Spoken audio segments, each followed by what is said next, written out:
All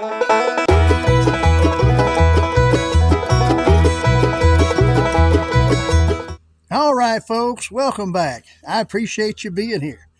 If you've been following along, you already know we just came through Winter Storm Fern. And I want to take a few minutes to talk about how we rode it out, what we did to prepare, what worked, what we learned, and why we're coming out the other side looking good, feeling good, and more fired up than ever. This isn't a fear story or a panic story. This is a preparedness story. Winter Storm Fern wasn't just a dusting of snow. We're talking bitter cold, ice, heavy snow, power concerns, road conditions, supply interruptions, the kind of weather event that reminds you real quick how thin the modern comfort layer actually is. And when storms like that hit, there are two kinds of people. The ones who hope it won't be that bad, and the ones who already know what they're going to do. Our goal has always been to be in that second group. Before I get into gear lists, I want to say this clearly. Mindset matters more than equipment. We didn't survive Winter Storm Fern because of one magic item. We made it through because we expected disruption, stayed calm, and leaned on simple, proven habits. Preparedness isn't paranoia, it's peace of mind. And that peace of mind showed up when the temperatures dropped and the world slowed down. Once we saw fern forming and tracking our way, we went into a familiar rhythm. Nothing frantic, nothing dramatic. First thing, fuel and heat. We made sure all heat sources were ready. No, we'll get to that later excuses. Cold doesn't negotiate. Next, food and water. Not hoarding, not panic buying, just topping off what we already keep on hand. Shelf-stable meals, easy comfort foods, plenty of water, coffee because morale matters. You don't want to be figuring out meals when everything outside is frozen solid. Power outages are always a question mark with winter storms, so we checked batteries, lanterns, flashlights, charging options.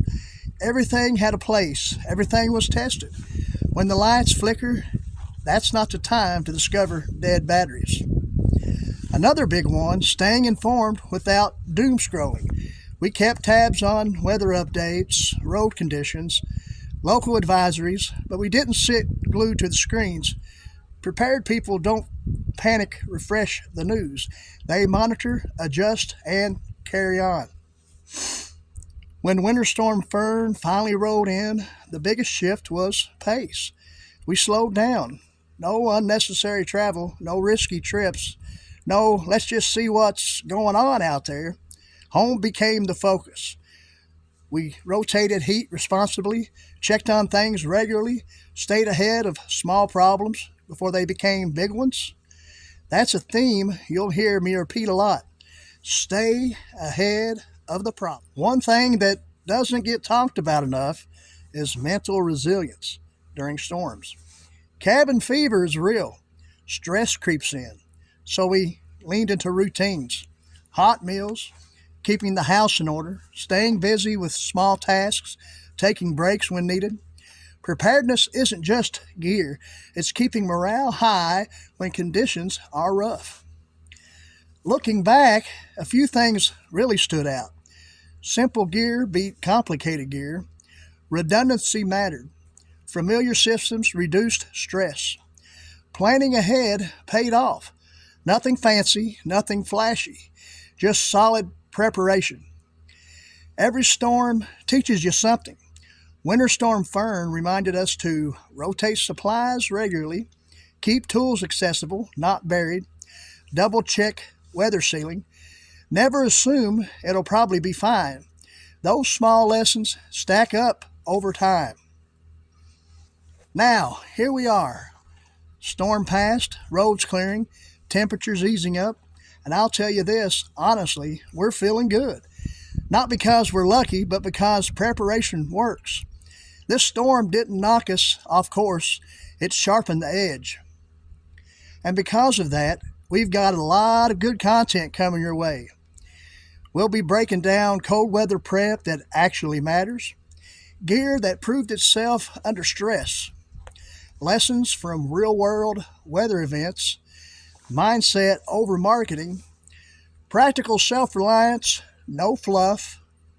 If you want flashy fear content, that's not us. If you want real preparedness from real experience, you're in the right place. If you made it through Winter Storm Fern 2, or if you're prepping for the next one, drop a comment. What worked for you? What would you do differently? And if you're new here, consider sticking around because storms don't send invitations, but preparation lets you meet them on your own terms. Winter Storm Fern came and went. We endured, we adapted, we came out stronger. More content is on the way, more lessons ahead, and we'll keep walking this path of self-reliance together. Appreciate y'all. Stay ready, stay grounded, and keep that mountain grit alive.